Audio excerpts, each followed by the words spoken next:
Šventasis Augustinas apie Jono Krikštytojo gimimą. Zacharijo ir Marijos atsakymų į angelo žinią palyginimas. Šiandien švenčiame Šventojo Jono, apie kurio gimimą su nuostaba girdėjome skaitant Evangeliją šventę. Kokia turi būti teisėjo šlovė, jei tokia didelė yra skelbėjo šlovė? Koks turi būti tas, kuris ateis kaip kelias, jei toks yra tas, kuris jį ruošia? Bažnyčia Jono gimimą mini kaip tam tikra prasme šventą. Ir nerasite nė vieno kito senovės didžiūno, kurio gimimą oficialiai švęstume. Švenčiame Jono gimimą, taip pat švenčiame ir Kristaus gimimą. Šio klausimo negalime praleisti pro ausis. Ir jei galbūt nesugebėsiu jo paaiškinti taip, kaip nusipelno toks svarbus dalykas, vis dėlto verta jį apmastyti šiek tiek giliau ir vaisingiau nei paprastai. Jonas gimė iš nevaisingos senos moters. Kristus gimė iš jaunos moters, kuri yra mergelė. Nevaisingumas pagimdo Joną, o mergystė Kristų. Jono gimimui trūko normalaus ir tinkamo tėvų amžiaus. Kristaus gimimui nebuvo santuokinio apsijungimo. Apie pirmąjį sužinoma angelo pranešimu. Sulig angelo apreiškimu pradedamas antrasis. Kad Jonas gims, netikima, ir jo tėžvas praranda kalbos dovaną. Kad Kristus gims, tikima, ir jis pradedamas tikėjimu. Pirmiausia, tikėjimas įžengia į mergelės širdį, o po to seka vaisingumas motinos įsčiose. Ir dar beveik tuos pačius žodžius pavartojo ir Zacharijas, kai angelas pranešė Jonui. Kaip aš tai patirsiu? Ašgi jau senis ir mano žmona nebejauna. Evangelija pagal Luką, 1 skyriaus 18 eilutė. Ir šventoji Marija, kai angelas paskelbė, kad ji pagimdys. Kaip tai įvyks, jeigu aš nepažįstu vyro?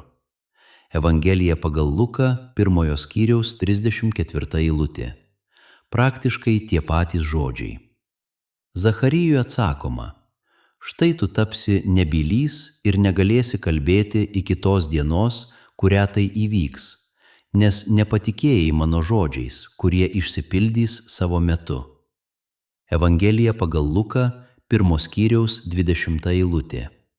O Marijai šventoji dvasia nužengs ant tavęs ir aukščiausiojo galybė pridengs tave savo šešėliu.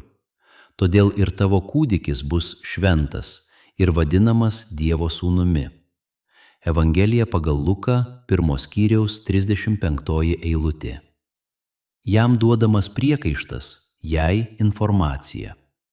Jam sakoma: nes nepatikėjai, jai štai atsakymas į tavo klausimą. Tai beveik tie patys žodžiai. Kaip aš tai patirsiu ir kaip tai įvyks? Tačiau skirtumas nepraslydo pro ausis to, kuris girdėjo žodžius ir matė širdį. Kiekvieno iš jų žodžiuose buvo paslėptos mintys. Tiesa, paslėptos nuo žmonių, bet ne nuo angelo. Tiksliau, nepaslėptos nuo to, kuris kalbėjo per angelą. Galiausiai Jonas gimsta, kai dienos šviesa pradeda trumpėti, o naktis ilgėti. Kristus gimsta, kai naktis pradeda trauktis, o diena ilgėti. Ir pats Jonas regis atsigręžia į šį ženklą, esantį jųdviejų gimimo dienose, kai sako: jam skirta augti, o man mažėti. Evangelija pagal Joną, 3 skyriaus 30 eilutė. Aš pasiūliau keletą klausimų apsvarstymui ir iš anksto išvardijau dalykus, kuriuos reikėtų aptarti. Tačiau aš pateikiau šiuos dalykus, net jei dėl gebėjimų ar laiko stokos nepajėgsime išnagrinėti visų tokios didelės paslapties vingių ir posūkių. Jūs daug geriau pamokys tas, kuris kalba jumyse net tada, kai mūsų nėra. Tas, apie kurį galvojate meilės kupinomis mintimis, kurį priėmėte į savo širdis, kurio šventykla tapote. Jonas – savotiška riba tarp Senojo ir Naujojo testamentų.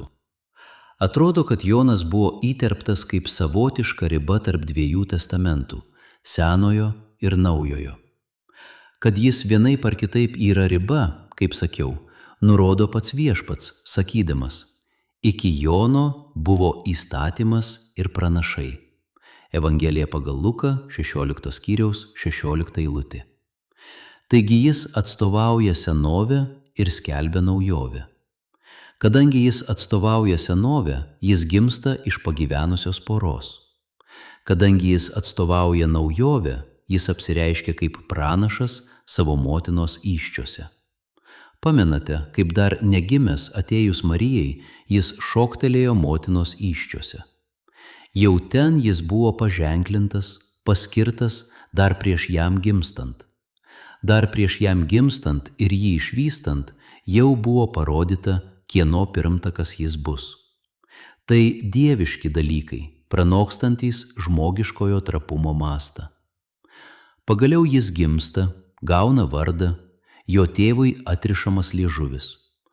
O tai, kas atsitiko, nukreipk į daiktų perkeltinę prasmę. Tik nemanyk, kad tai, kas atsitiko, neįvyko, vien todėl, kad galbūt gali pasakyti, ką tai ženklino.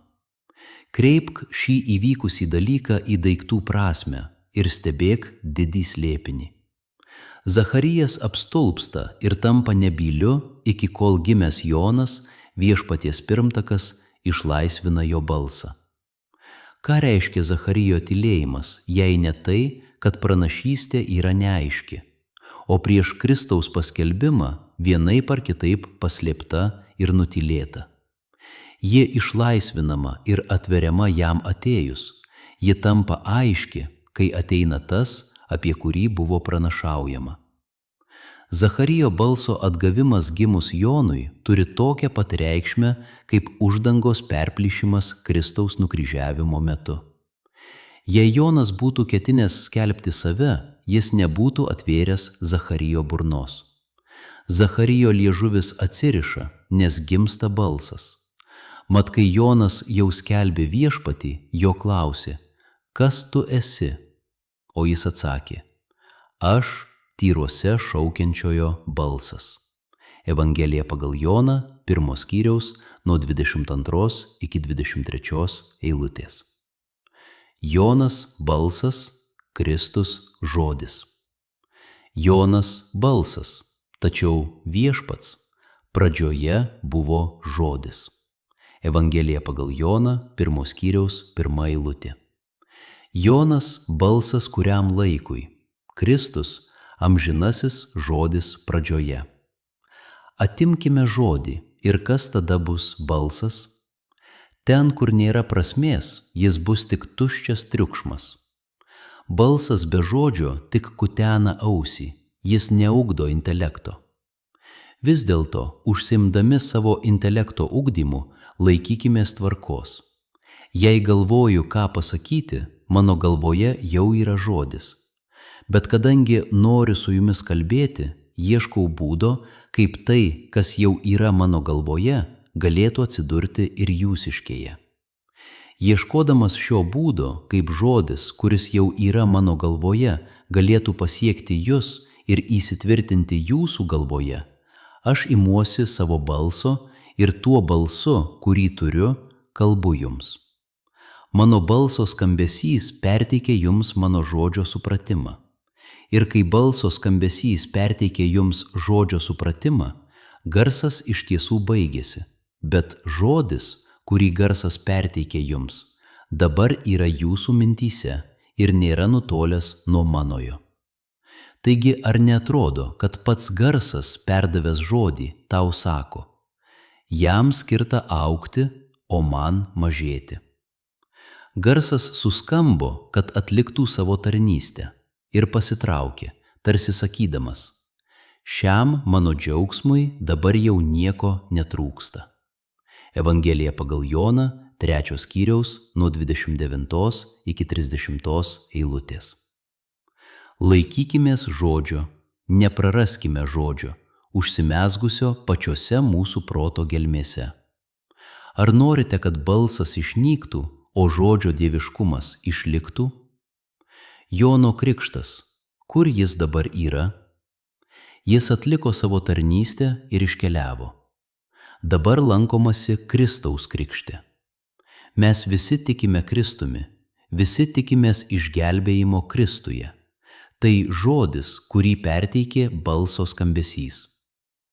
Matote, sunku atskirti žodį nuo balso, todėl pats Jonas buvo laikomas Kristumi. Buvo manoma, kad balsas yra žodis. Tačiau balsas save įvardijo, kad neįžeistų žodžio. Aš nesu, sakė jis, nei Kristus, nei Elijas, nei pranašas. Jie klausė, tai kasgi tu esi? Aš esu, tarė jis, tyruose šaukiančiojo balsas. Taisykite viešpačiui kelią. Evangelija pagal Joną, 1 skyriaus nuo 20 iki 23 eilutės. Šaukiančiojo tyruose balsas. Tylą griaunantis balsas. Taisykite viešpačiui kelią. Tarsi sakydamas, aš skelbiu todėl, kad noriu jį įvesdinti į jūsų širdis. Bet jis nesutiks įeiti ten, kur jį įvedu, jei jūs neparuošite kelio. Ką reiškia taisykite kelią? Kaip tik atlikite tinkamus maldavimus. Ką reiškia taisykite kelią, jei ne mąstykite nuolankiomis mintimis? Štai paties Jono nuolankumo pavyzdys. Jis laikomas Kristumi, jis sako, kad nėra toks, kokiu jį laiko, ir nesinaudoja kitų žmonių klaida, kad sustiprintų savo pretenzijas. Jei jis būtų pasakęs, taip, aš esu Kristus, kaip lengvai jo būtų patikėta, nes juo buvo tikima net jam to nesakant. Jis to nepasakė, jis prisistatė, nurodė skirtumą tarp Kristaus ir savęs, nusižemino. Jis matė, kur slypi jo išgelbėjimas. Jis suprato, kad yra žiburys ir bijojo, kad jo neužpūstų puikybės vėjas. Aš paruošiau žibintą savo Kristui, jo priešus apvilksiu sąmyšiu. Kaip matote, Dievui patiko tokia tvarka, pagal kurią žmogus, pasižymintis tokia didelę malonę, kad jį būtų galima laikyti Kristumi, turėtų liudyti Kristų. Žodžiu, tarp gimusiųjų iš moterų, kaip sakė pats Kristus, nebuvo didesnio už Joną Krikštytoją. Evangelija pagal Matą, 11 skyriaus 11 eilutė. Jei niekada nebuvo žmogaus didesnio už šį žmogų, tai tas, kuris yra didesnis už jį, turi būti daugiau nei žmogus. Taigi, Kristus duoda labai svarų liudijimą apie save, bet akims, kurios yra apsnūdusios ir silpnos, įrodymai, kuriais diena liudija apie save, nėra labai iškalbingi. Silpnos akys traukiasi nuo dienos šviesos, pakęsdamos tik žibinto šviesą. Štai kodėl būsimoji diena pasiuntė pirma savęs žibintą. Bet jis siuntė žibintą pirmiau savęs tikinčiųjų širdims, kad suklaidintų netikinčiųjų širdis. Aš paruošiau, sako jis, žibintą savo Kristui. Tai Dievas Tėvas kalba per pranašą. Paruošiau žibintą savo Kristui. Jonas, išganytojo pranašas, būsimojo teisėjo pirmtakas, būsimojo jaunikio draugas. Aš paruošiau, sako jis, žibintą savo Kristui. Kodėl tu jį paruošei? Jo priešus aprengsiu gėdą, bet ant jo švitės jo paties vainikas. Psalmių knyga, 132 skyriaus, nuo 17 iki 18 eilutės.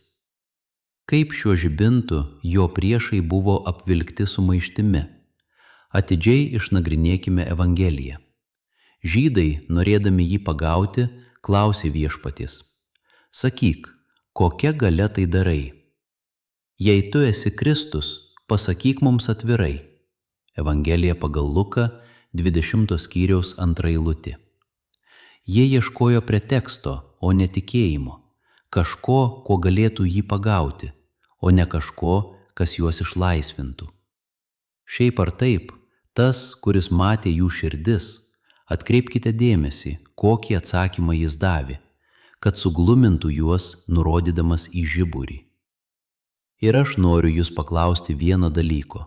Pasakykite, ar Jono krikštas buvo iš dangaus ar iš žmonių?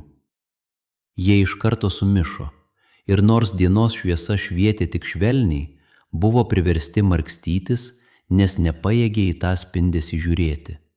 Todėl pasislėpė savo širdžių tamsoje ir ten ėmė svarstyti tarpusavyje, klupinėdami ir griuvinėdami. Jei pasakytume, tarė jie sau, nežinodami, kad jų mintis mato tas, kuris galėjo matyti. Jei pasakysime, jog tai iš dangaus, jis mūsų paklaustų, tai kodėl juo netikėjote? Juk jis liudijo Kristų, viešpatį. Bet jei sakysime iš žmonių, žmonės mus užmėtys akmenimis, nes Jonas buvo laikomas didžiu pranašu. Taigi jie atsakė, mes nežinome. Jūs nežinote. Jūs esate tamsoje, jūs prarandate šviesą. Juk būtų kur kas geriau, jei tamsai užimant žmogaus širdį, šviesa būtų įsileidžiama, o neprarandama. Kai jie atsakė, mes nežinome, viešpats tarė, tai ir aš jums nesakysiu, kokia galia tai darau. Evangelija pagal Luką, 20 skyriaus nuo 3 iki 8 eilutės. Matote, aš žinau, ką galvodami jūs sakėte, mes nežinome. Ne todėl, kad norite būti pamokyti, bet todėl, kad bijote prisipažinti. Žodis, buvęs pradžioje, atėjo pas mus, vertas pas nevertus.